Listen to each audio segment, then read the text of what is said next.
भक्ताय नमो नमः। ओम नमो भगवते वासुदेवाय। ओम नमो भगवते वासुदेवाय। ओम नमो भगवते वासुदेवाय। ओम नमो भगवते वासुदेवाय। ओम नमो भगवते वासुदेवाय। ओम नमो भगवते वासुदेवाय। नारायणं नमस्कृत्यं नरं चैव नरोत्तमं देवीं सरस्वतीं व्यासं ततो जयमुदीरये। नष्टप्रायेषु भद्रेषु नित्यं भागवत सेवया भगवती उत्तमश्लोकिर्भक्तिर्भवती नैष्टिकी। कृष्णाय वासुदेवाय देवकी नंदनाय च नंदगोपकुमाराय गोविंदाय नमो नमः। जय श्री कृष्ण चैतन्य प्रभु नित्यानंद श्री अद्वैत गदाधर शिवासादि गौर भक्त वृंदा। हरे कृष्णा कृष्णा कृष्णा हरे हरे, हरे राम राम राम हरे हरे। हरे कृष्णा। प्रिय पंचशील भक्तवृंद, दामोदर देश भक्तवृंद, सनातन देश भक्त, फेसबुक के भाग्यशाली भक्तों, श्रीमद् भागवत की प्रार्थनाओं में हम दसम स्कंद के 21वें अध्याय का आज शुभारंभ करने जा रहे हैं। शरद ऋतु का वर्णन इससे पहले हुआ है। वृंदावन में शरद ऋतु का वर्णन करके शरद ऋतु में भगवान की जो वेणु गीत की मधुर लीला है, जिसका गान गोपियों ने बहुत सुंदर श्लोकों में किया है। अभी भगवान की पौंगड़ अवस्था है, इसका मतलब 5 और 10 साल की अवस्था है। ये अवस्था भगवान की गौचारण की है और अभी गोपियों का और भगवान का मिलन नहीं है। ये पूर्व राग में मिलने से पहले जो भाव है उनके, कृष्ण के वेणु में उनकी जो वेणु क्या है, वेणु वादन, भगवान के वेणु के ध्वनि को सुन, ध्वनि जो है वो है विभाव। विभव का मतलब कृष्ण प्रेम को जगाने वाली। तो ये कृष्ण प्रेम को जगाती है। तो इसका विषय है भगवान श्री कृष्ण, और जिनके हृदय में प्रेम जगाती है वो है गोपियां और पूरे वृंदावन के चर अचर सब जीव। तो आइए, सुखदेव गोस्वामी कहते हैं, श्री शुकोवाच इथं शर्त स्वच्छ जलम पदमाकर सुगंधिना न्याविशद वायुना वातम स गोपालको अच्युतः। इथम शर्त स्वच्छ जलम, शरद ऋतु के कारण सारा जल जो बरसात के कारण मिट्टी वाला हो गया था वो बहुत स्वच्छ हो गया था। और जलाशय जो थे, सरोवर हो या जमुना जी हो, उसमें पद्माकर का अर्थ है कि ये जो सरोवर थे सारे, उनमें कमल के फूल खिले हुए थे और उसकी वजह से हो रहा था सुगंधीना। तो सारा वातावरण जो हवा में था वो बहुत अद्भुत सुगंध से सुगंधित था। न्यविषिद वायुना वातम, वायुना वातम नैविषिद। नैविषिद का मतलब जैसे भगवान वन में प्रवेश कर रहे हैं गैया चराने के लिए, निवस वन में प्रवेश कर रहे हैं। वायुना वातम, वायुना वातम मतलब वायु एक वचन में कहा है, बहुत धीमी धीमी धीर समीर, जमुना तीर से बहुत सुंदर, वात हवा को कहते हैं। तो वो जो हवा है वो बहुत धीमी अति सुंदर बह रही है। स गायों के साथ गोपाल को गौपाल और अच्युत। तो गायों के साथ ग्वाल बाल और अच्युत, जो भगवान अच्युत है, उन्होंने प्रवेश किया। कहाँ प्रवेश किया? वन में प्रवेश किया। किसके साथ? गायों और गोपालों के साथ, गौचारण लीला के लिए। तो इस श्लोक में श्री सुखदेव गोस्वामी कह रहे हैं, वृंदावन का सारा वन शरद ऋतु के कारण स्वच्छ जल से, जो सरोवर थे उनमें खिले हुए कमल थे, उनके ऊपर से जो सुगंधित वायु बहुत धीमे धीमे बह रही थी, और उसकी वजह से वातावरण बहुत सुंदर था। और अच्युत भगवान अपने गायों और ग्वाल बालों के संग वृंदावन के वनों में प्रवेश कर रहे हैं। तो चक्रवर्ती पाद देखते हैं इस 21वें अध्याय में, गोपियों के हृदय में कृष्ण की वेणु के वादन को सुनकर, बांसुरी के तान को, मुरली के मधुर जो वादन को सुनकर प्रेम का उदय हुआ है, और वो वेणु की महिमा गा रही है। और वृंदावन में जितने भी पशु हैं, कौन से पशु? स्त्रीलिंग पशु, चाहे हिरण हो चाहे गाय हो,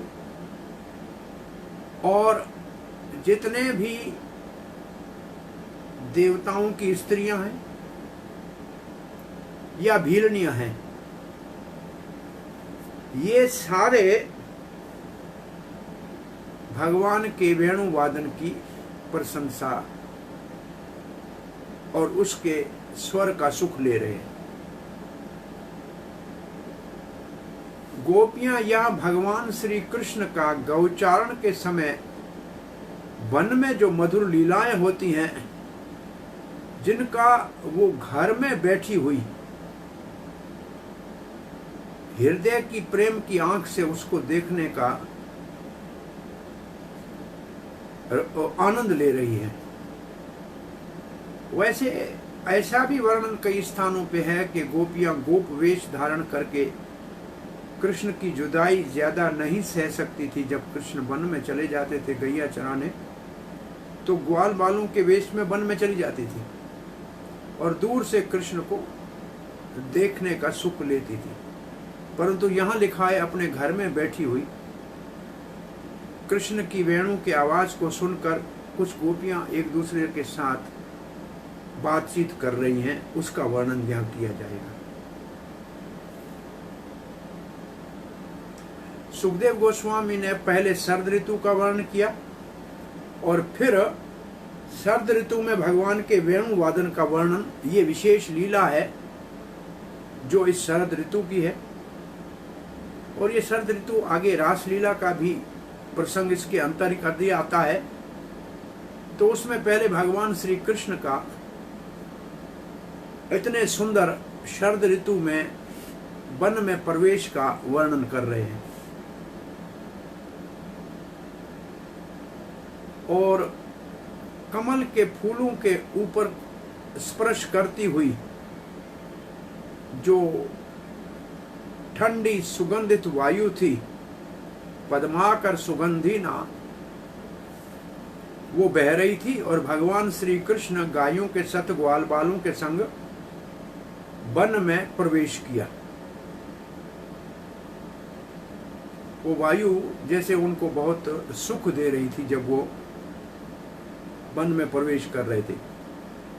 और यहाँ जो वायु शब्द है वो एक वचन में है। इसका अर्थ है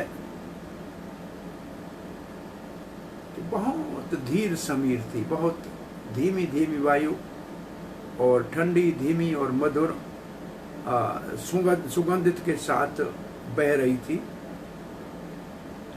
मधुपति दूसरे श्लोक में आएगा वो इसी से जुड़ा हुआ है।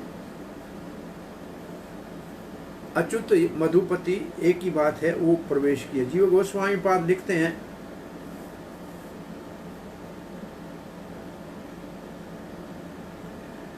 जैसे शरद ऋतु के बाद भगवान के शरद ऋतु का जो वेणु वादन का वर्णन है, जैसे बरसात की ऋतु है तो बरसात की ऋतु का भगवान की लीलाओं का वर्णन है, तो इस प्रकार के हर ऋतु में, ये भी बहुत बड़ी सिद्धांत की बात है, ये 6 ऋतु है, हर ऋतु का अपना ही जो है राग अपना होता है, गान अपना होता है, भोजन अपना होता है, लीला अपनी होती है, विहार भोजन सभी अलग अलग होता है, सब ऋतुओं का रसास्वादन अलग होता है। और यहाँ वन की सुंदरता का वर्णन किया जा रहा है। बड़ा आकर्षक वन हो गया था, क्योंकि जल में कमल खिले थे और वायु बहुत सुगंधित थी। 1.5 श्लोक में वन का वर्णन है, विशेष रूप से सुंदरता का।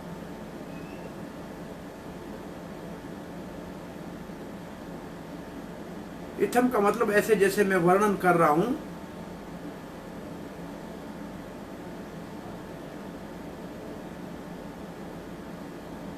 स गो गोपाल कहा, इसको मधुपति और बलराम आगे वाले श्लोक में कहा जाएगा। भगवान सुखदेव गोस्वामी भगवान श्री कृष्ण के नाम का उच्चारण नहीं कर रहे हैं। क्यों नहीं ले रखे हैं?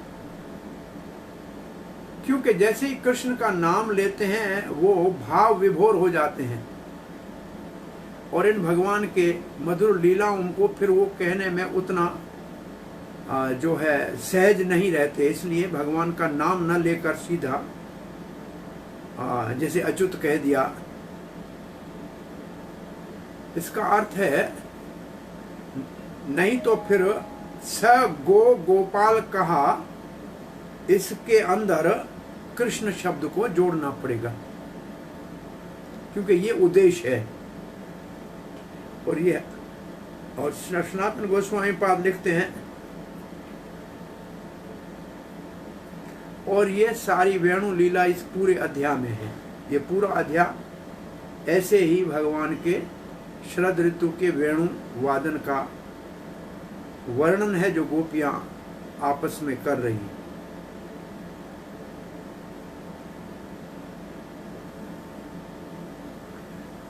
जल स्वच्छ है और उसमें आकर्षण है, क्योंकि वो शुद्ध है। हवा ठंडी है, बहुत धीमे धीमे बह रही है और बड़ी सुगंधित है। और जहां दृष्टि डालें, जलाशय जो हैं वो कमलों से खिले हुए सुंदर दृश्य को अति आकर्षक बना रहे हैं। कुसुमितः वनराजी सुषमी भृंग, द्वेज कुलघुष्टः सरसरिं महीधरम्, मधुपति अवगाह्य चारयन् गा, सह पशुपाल बल सच्चुको जवेणु। कुसुमित बहुत सुंदर फूलों से, वनराज वनराजी, वनराजी का वन में विराजमान वृक्ष और उसके अंदर बहुत खिले हुए पुष्प। सुषमी भृंग, भृंग जो भंवरे हैं, वो सुषमी का मतलब बहुत मदमस्त थे, फूलों का रस पिया और बहुत मदमस्त भंवरे जो है। और द्विज और पक्षी, द्विज कहते हैं पक्षियों का, कि उसके 2 जन्म होते हैं, अंडे से फिर दूसरा जन्म पंख से निकलते हैं, तो 2 जन्म है, उसको द्विज कहते हैं। दांतों को भी द्विज कहते हैं, 2 बार निकलते हैं, दूध पे के दांत और फिर खाने वाले दांत। और ब्राह्मण को भी, क्षत्रिय ब्राह्मण वैश्य को भी द्विज कहते हैं। पहला जन्म माता पिता से, दूसरा गुरु पिता और शास्त्र माता से होता है, तो इन सबको द्विज कहते हैं। परंतु यहाँ द्विज का अर्थ है पक्षी, क्योंकि ये प्रसंग चल रहा है। वन में कौन होगा? वन में बहुत सुंदर वृक्ष हैं फूलों से लदे हुए, और मदमस्त भृंग है फूलों का रस पीकर, और पक्षी हैं जो पूरे कुल में, कुल का मतलब द्विजक कुला, मतलब पक्षियों के पूरे झुंड के झुंड। ये कोयल है तो साथ में सब जा रही हैं, हंस है तो साथ में जा रहे हैं, मयूर है तो साथ में सब घूम रहे हैं। गुष्टः सरः सरिम, गुष्टः सरः सरिता, और आवाज आ रहा है वहां। ये कहाँ है? सारे पक्षी कहाँ हैं?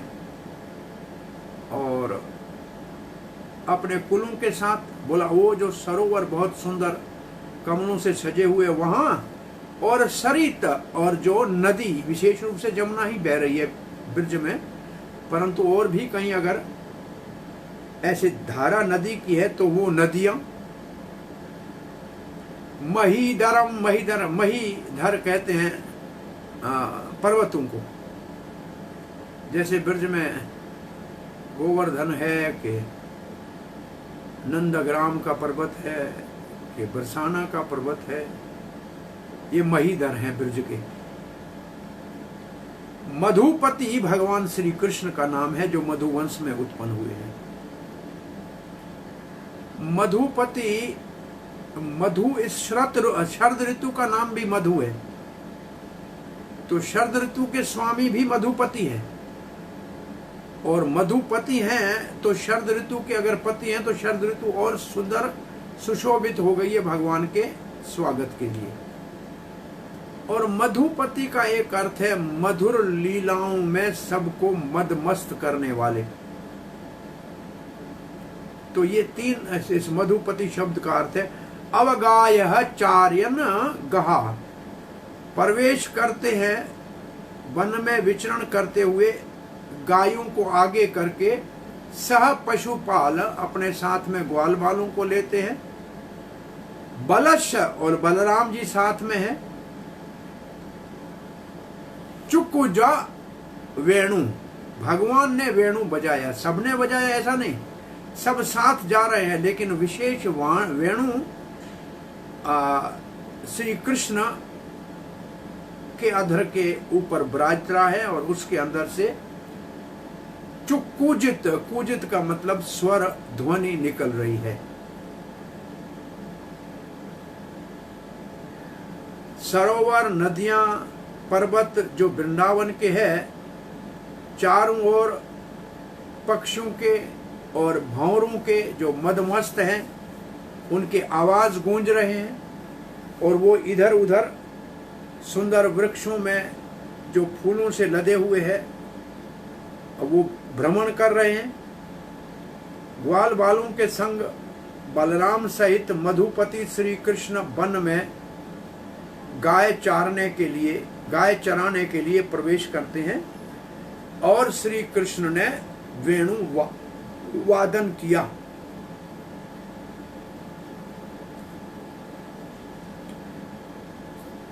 चुकूज वेणु का मतलब कृष्ण ने बहुत ही कला से मधुर स्वरों में वेणु वादन किया,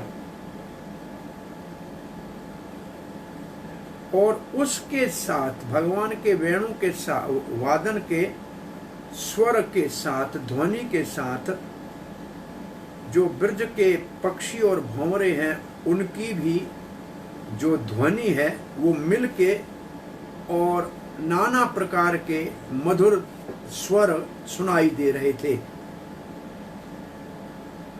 और ये इतने भगवत प्रेम को जगाने वाले थे कि ये दिव्य वातावरण हो गया था। चक्रवर्ती पाद लिखते हैं कृष्ण मधुपति है, और वन में प्रवेश कर रहे हैं अवगाह,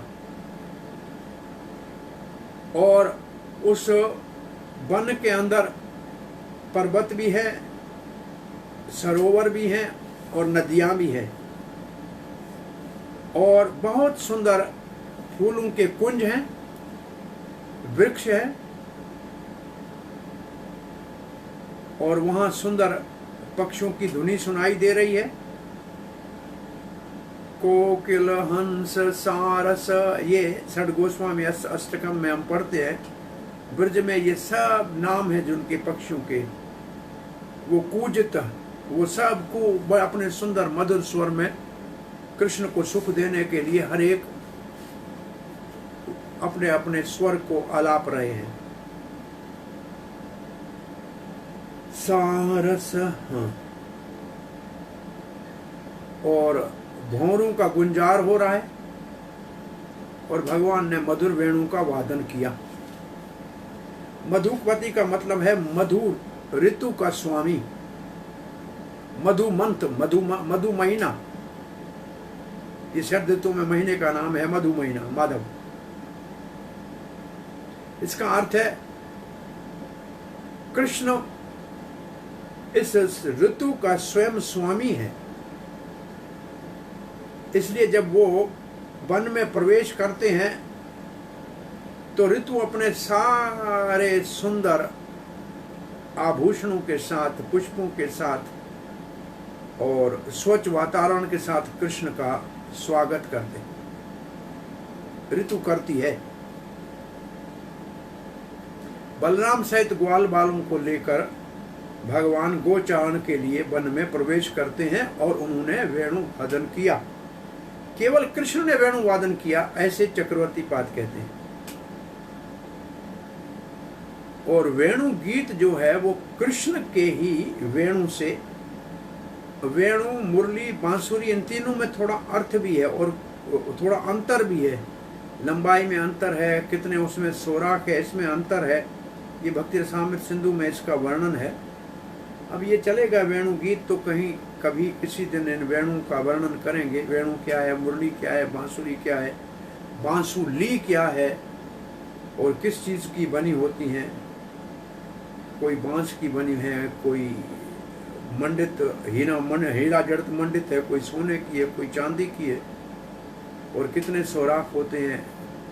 तो ऐसे इनका अपना भी एक विशेष जो है भगवान के हाथ में जो ये मधुर सबको आकर्षण करने वाली मुरली है, मुरली मनोहर की, तो इसके अलग नाम है। कौन सा किसको बुलाने के लिए, गायों को बुलाने के लिए और बजाते हैं, गोपियों को रसास्वादन करने के लिए और बजाते हैं, ग्वाल बालों को प्रेम से पुकारने के लिए और बजाते हैं।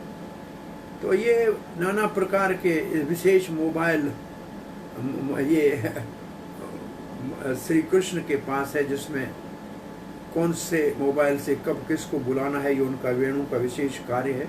जिसको बुलाते हैं उसी के हृदय में घंटी बजती है और वही कृष्ण की ओर आकर्षित होता है। श्री जीव गोस्वामी पाद लिखते हैं,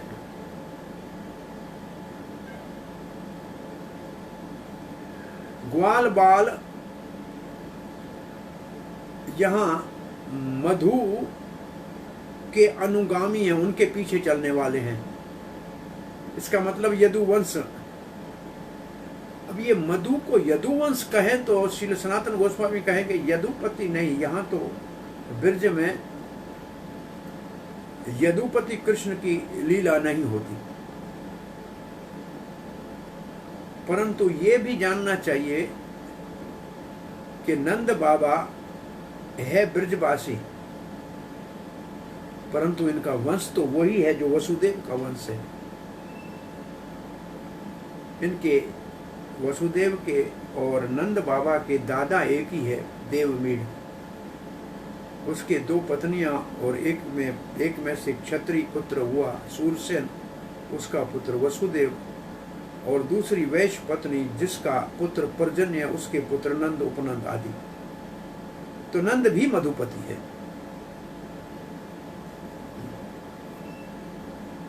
इसलिए कृष्ण को मधुपति कहा गया है कि वो जो गोप गण थे उनका पति था। इसका अर्थ है कि सारे ब्रज के बालक कृष्ण के साथ गौजारण में जाते थे और इस लीला का रस आस्वादन करते थे, क्योंकि पति जा रहा है, मधुपति जा रहा है, तो सारे उसके अनुयायी साथ जा रहे हैं। मधुपति का अर्थ है मधु मास के और मधु ऋतु के पति भी, और इसलिए ये वन प्रदेश भी कृष्ण के आगमन में उनके स्वागत के लिए सुंदर बन गए। और अवगाह्य का अर्थ है कि पूर्ण रूप से वन में अंदर प्रवेश कर गए और उसका रसा भगवान उस सारे वन में सारी सुंदरता का सुख ले रहे।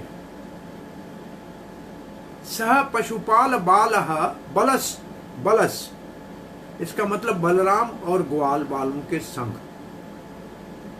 क्यों जा रहे हैं? चार्यन, क्या? पशु, गाय चराने के लिए जा रहे हैं। तो ये जो सह शब्द लगेगा वो केवल लगेगा ग्वाल बाल और बलराम के साथ, वो वेणु वादन के साथ नहीं लगेगा। सबने वेणु नहीं बजाया। वेणु किसने बजाया?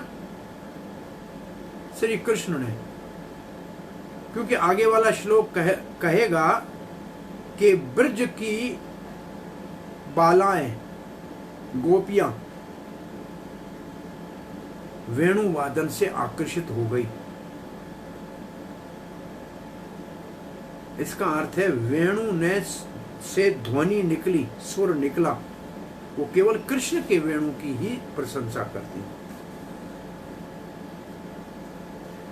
सनातन गोस्वामी पद है, ये जो वातावरण है ये प्रेम को प्रेम का उद्दीपन करने वाला है। ये जो विभव में उद्दीपन होता है, एक उद्दीपन होता है। उद्दीपन का मतलब कोई वातावरण ऐसा हो जिसको देख के हमारे मन में कृष्ण की स्मृति आ जाए, एकदम याद आ जाए और प्रीति प्रकट हो जाए, उसको उद्दीपन कहते हैं। आलंबन, उद्दीपन, ये सब वैभव के अंतर्गत आते हैं। और विभाव जो है, जिसका जो रस है, अगर यशोदा सुनेगी तो उसका वात्सल्य रस में वृद्धि हो जाएगी, और राधा रानी और गोपियां सुनेगी तो उनके माधुर्य रस में वृद्धि हो जाएगी। और अगर जिसका स्थायी भाव सखा है वो सुनेगा तो सखा रस में आनंद आ जाएगा। तो यहाँ जो ये वातावरण है, ये उद्दीपन है, जो विभव है, वो है स्थायी भाव को उत्तेजित करने वाला, रस को प्रकट करने वाला। रस कैसे प्रकट होता है? रस का रसास्वादन तब होता है जब पहले तो भगवान के साथ स्थायी भाव हो। जो स्थायी भाव दास का हो या सखा का हो, वात्सल्य का हो या माधुर्य का हो, प्राय शांत में ऐसा रस नहीं ज्यादा बनता, क्योंकि उसमें दूर से आदर होता है, उसमें ममत्व भगवान में नहीं होता। ये चार भावों में रस तब बनता है कि स्थायी भाव के साथ चार और भाव प्रकट होते हैं। विभाव, अनुभाव, सात्विक भाव और संचारी या व्यभिचारी भाव। अनुभाव है जो वातावरण उस स्थायी भाव को स्टिमुलेट करता है, और उस स्टिमुलेट के कारण जो कार्य करते हैं उसको अनुभाव कहते हैं। जो अपनी इच्छा से कार्य करते हैं, भाई सुना तो जाके दौड़ के सुनने लगे, दूसरे को उसके बारे में बताने लगे, ये तो है स्व इच्छा से वॉलंटरी कार्य, ये कहलाते हैं अनुभाव। और तब सात्विक भाव शरीर में प्रकट होते हैं, रोमांच होता है, अश्रु आते हैं, हंसी आती है। ये हमारी इच्छा से नहीं होते हैं, ये उस जो उद्दीपन है उसके कारण जो स्थायी भाव है उसके अंदर लहर उठती है सात्विक भाव की। जो अष्ट प्रकार के अष्ट सात्विक भाव है। और फिर संचारी या व्यभिचारी भाव 33 प्रकार के हैं, जो थोड़ी देर के लिए आते ही रहते हैं, आते हैं और जाते हैं। ये जब 4 प्रकार के भाव, विभाव, अनुभाव, सात्विक भाव, संचारी भाव, ये चारों जब स्थायी भाव को स्टिमुलेट करती हैं तो रस प्रकट होता है, और वो रस कृष्ण के प्रेम का रस है, जिसी भी भाव में हो। तो ये है रस की उत्पत्ति का साधन। जैसे वेणु यहां है, विभव है। अब गोपियां जो कहने जा रही हैं ये अनुभाव है, और फिर उनको जो भाव उत्पन्न होंगे वो फिर सात्विक भाव कहलाएंगे। और कहीं कहीं वो उनको ईर्ष्या होगी कि ये हिरनियां सुख ले रही हैं, हम नहीं ले रहे हैं, ये व्यभिचारी भाव है। तो ऐसे बहुत सारे भाव प्रकट होंगे इस लीला में, जिनसे वेणु गीत के रस का आस्वादन होगा। तो सनातन गोस्वामी कहते हैं प्रेम के लिए उद्दीपन, उद्दीपन शब्द है स्टिमुलेशन के लिए।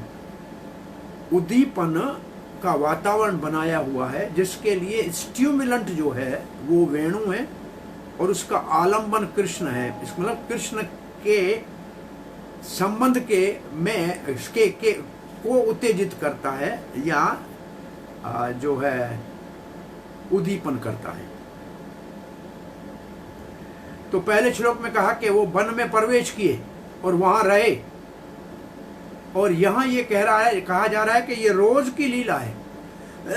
ये पूरे शरद ऋतु में इस प्रकार उनका वन में प्रवेश होता है, और ये लीलाएं होती हैं, एक दिन की लीला नहीं, ये नित्य लीला है, नित्य इस ऋतु की नित्य लीला है। और जैसे ही उन्होंने अपना वेणु वादन किया, गोपियों का क्या अनुभव हुआ, इसका वर्णन आगे वाले श्लोक में होगा। उसका प्रभाव गोपियों के ऊपर क्या पड़ा और गोपियों ने क्या किया, वो हुआ अनुभव। जब तक साधन भक्ति में हम करते हैं तो उसको कहते हैं भक्ति के अंग। जब भाव भक्ति होके स्थायी भाव होता है, फिर जो हम क्रिया करते हैं उसका नाम अनुभव हो जाता है, अनुभाव हो जाता है। सगो गोपालकः, जो पहले श्लोक में सगो गोपालकः है, उसका अर्थ है मधुपति। इसका मतलब गोपों का स्वामी, सारे ग्वाल बाल गोपों का स्वामी। इस श्लोक में उसको मधुपति कहा गया है। सुखदेव महाराज भी भाव विभोर हो गए, इसलिए इस लीला में सीधा कृष्ण का नाम नहीं ले रहे हैं। 5वें श्लोक में भी कृष्ण का नाम इसी कारण से नहीं लिया जाएगा कि सुखदेव महाराज भाव विभोर हो जाते हैं।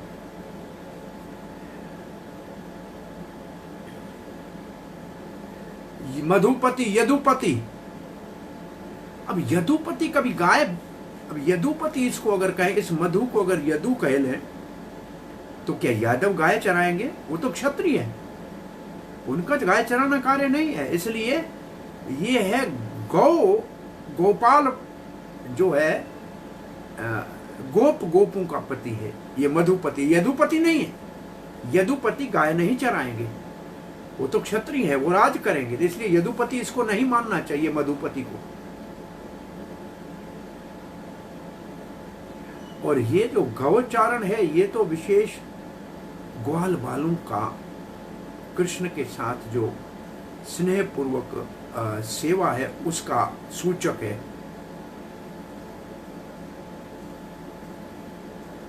और मधुपति का एक और अर्थ है कि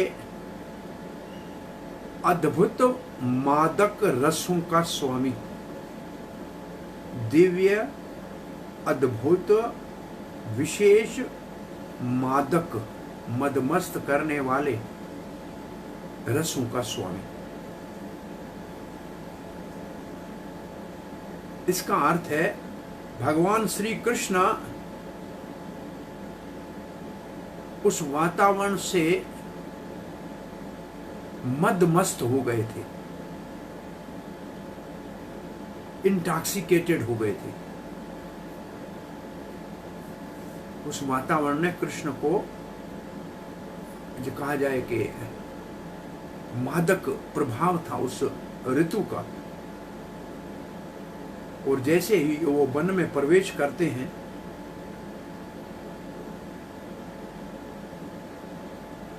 अवगाह्य स्वभाव से वन को सुख दे रहे हैं, वन कृष्ण को सुख दे रहा है। सुंदर वातावरण है। बलराम और ग्वाल बालों के संग में उन्होंने बांसुरी बजाई। सनातन गोस्वामी कहते सभी बांसुरी बजा सकते हैं, कि बांसुरी सभी ले जाते थे साथ में।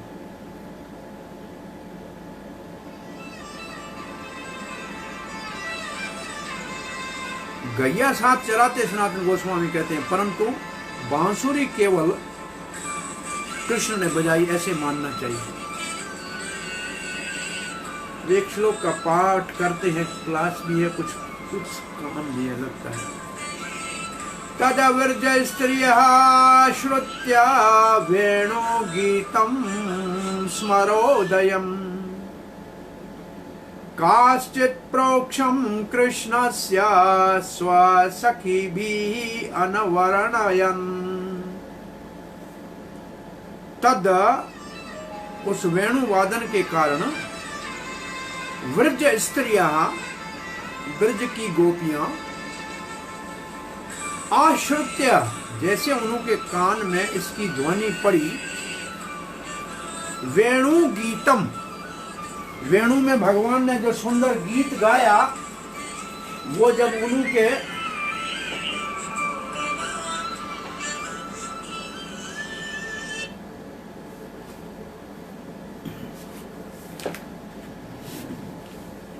जैसे वेणु का गीत गाया और वो स्वर उनके कानों में पड़ा, समर उदयन, स्मर उदयन, इसका मतलब समर उदयन का मतलब उनके हृदय में कामदेव ने अपना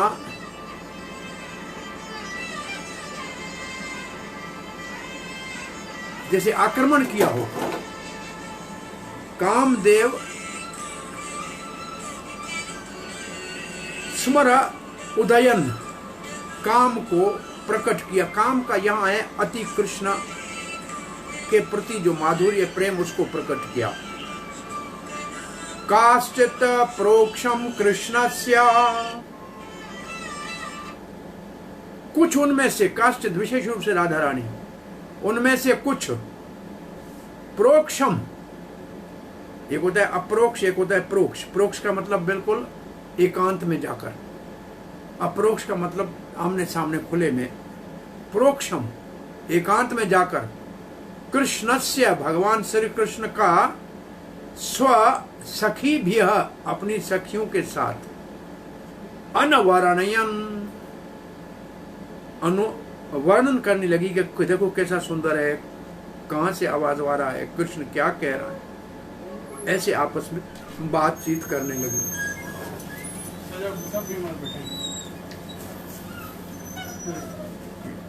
तो ठीक है, गोपेश्वर। तो इसका अर्थ यह हुआ, नवयुवती गोपियों ने ब्रज में गौचारण करते हुए कृष्ण के वेणु वादन को सुना। फोन छोड़ के चला गया। उसके प्रभाव से उनके हृदय में कृष्ण प्रेम का उदय हुआ और वो एकांत में अपनी सहेलियों के संग कृष्ण के विषय में वर्णन करने लगी।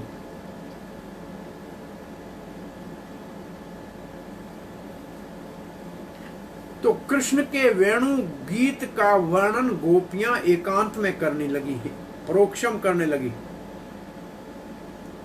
कृष्ण तो अपने सखाओं के साथ जा रहे हैं, गोपियां एकांत में उसका वर्णन अपने ब्रज में किसी एक गोपी के घर में मिलके कर रही है।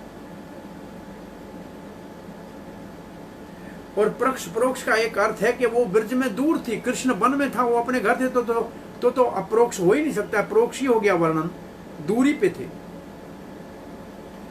जीव गोस्वामी लिखते हैं, वेणु वादन को सुनकर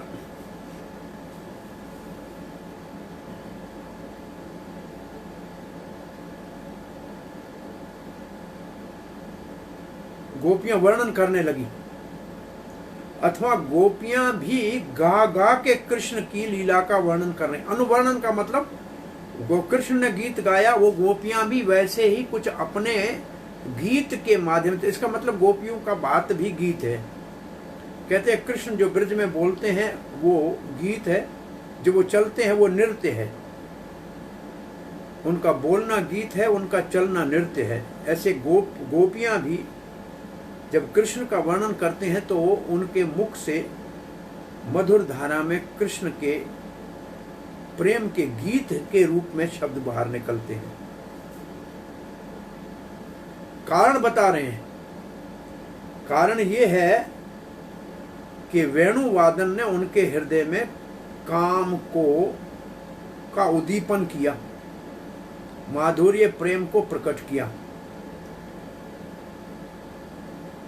अब जो कृष्ण बांसुरी आज बजा रहे हैं, जो वेणु वादन गौचारण करते हुए, तो इनकी पाउंगड़ अवस्था है।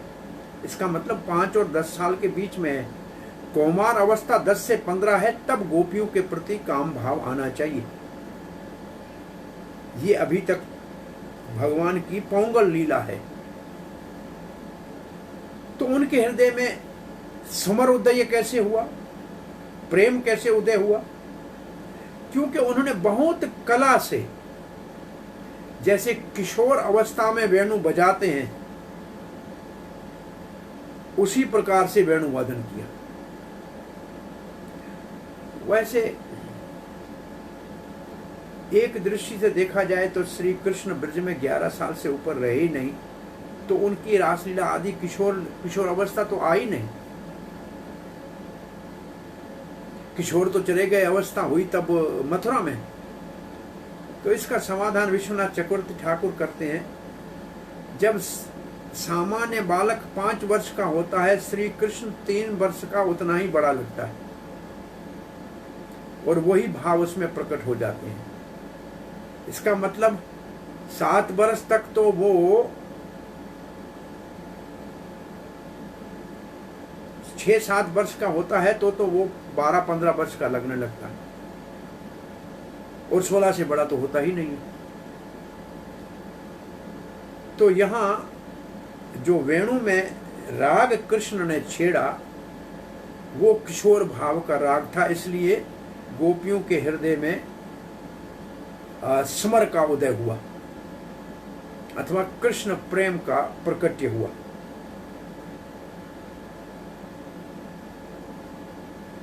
उसी समय उन्होंने कृष्ण के वेणु का वर्णन शुरू किया। दूर से सुनाई दे रहा था, लेकिन बहुत स्पष्ट सुनाई दे रहा था, पूर्ण रूप से।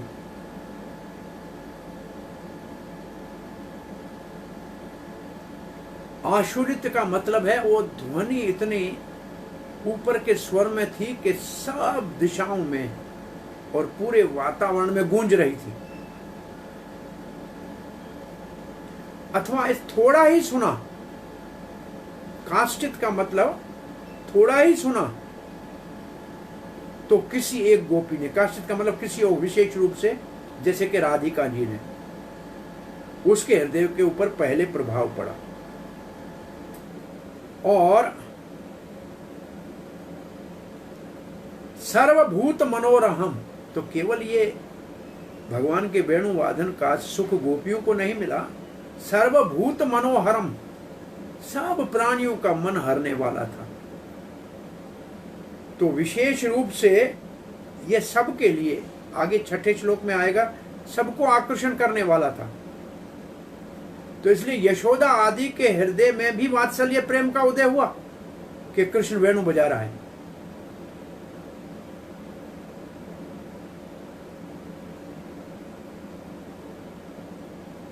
परंतु स्मरोदय राधा के लिए है।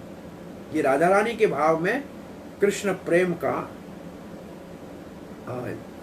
उफान आया और अपनी सहेली ललिता आदि के पास जाकर अपने मन में जो हृदय में भाव उत्पन्न हुआ था, जो रस प्रकट हुआ था, उसका वर्णन करने लगी। उन्होंने विशेष किसी अपनी निकटतम गोपी जैसे राधा और ललिता को या विशाखा को ऐसे विशेष गोपी के साथ बात की, क्योंकि वैसे ये प्रसंग तो ऐसा था जिसमें बहुत संकोच भी था और लज्जा भी थी, और एकांत में किया, अप्रोक्ष किया, क्योंकि अपने भावों को छुपा के रखना था कि कोई इसको समझ न ले के कृष्ण के प्रेम का उदय हुआ। सनातन गोस्वामी पाद लिखते हैं, उस स्थान पे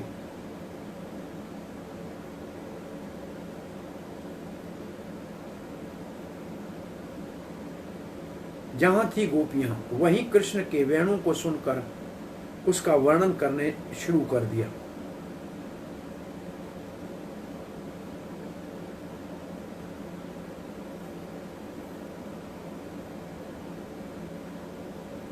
गोपियों के हृदय में इस वेणु गीत ने इच्छा उत्पन्न की।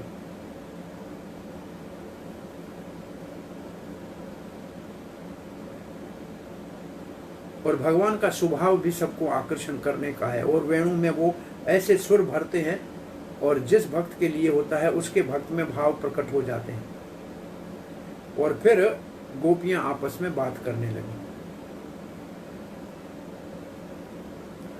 उस वेणु में कृष्ण का विशेष प्रेम उनके प्रति जो था वो ध्वनित हो रहा था, और वो बड़ा आकर्षक था, और वो उसका वर्णन करने लगी, क्योंकि उस वेणु वादन ने हृदय में प्रेम का उफान लाके उद्दीपन कर दिया था।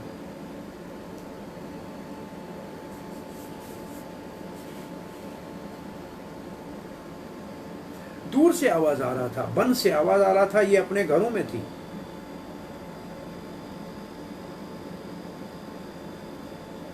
परंतु उसके अंदर कृष्ण का जो प्रेम था उन गोपियों के प्रति, वो भरपूर मात्रा में गूंजित हो रहा था, ध्वनित हो रहा था।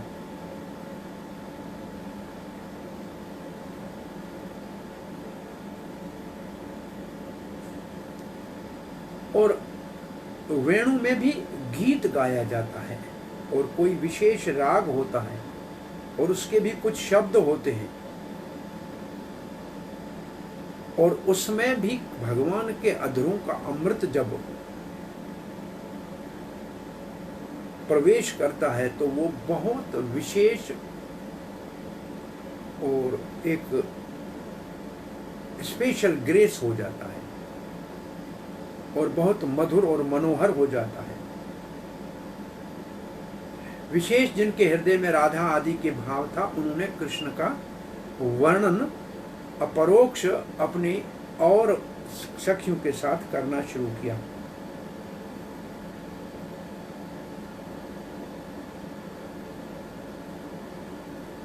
परंतु कुछ वेणु का आवाज तो कानों के सबके पड़ा, तो बड़ी उम्र की गोपियां और यशोदा आदि ने सुना, तो हमारा लाला कन्हैया वेणु बजा रहा है, देखो कितना सुंदर है, तो उनके हृदय में वात्सल्य भाव का उदय हुआ।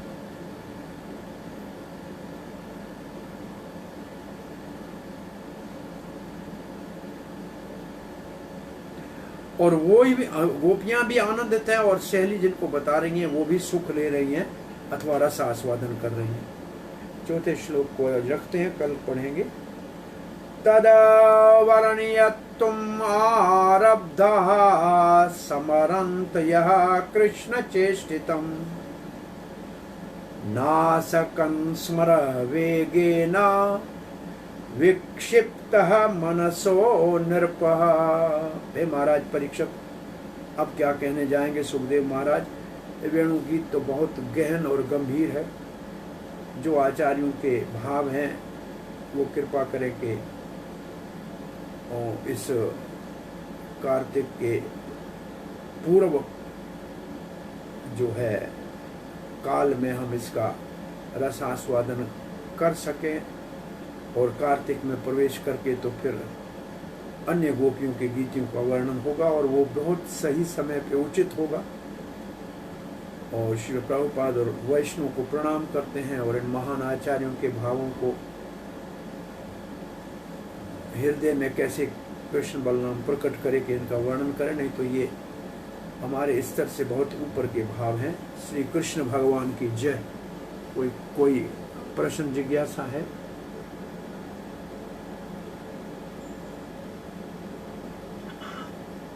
हरे कृष्ण। श्री प्रभुपाद की जय। गौर भक्त वृंद की जय। निताय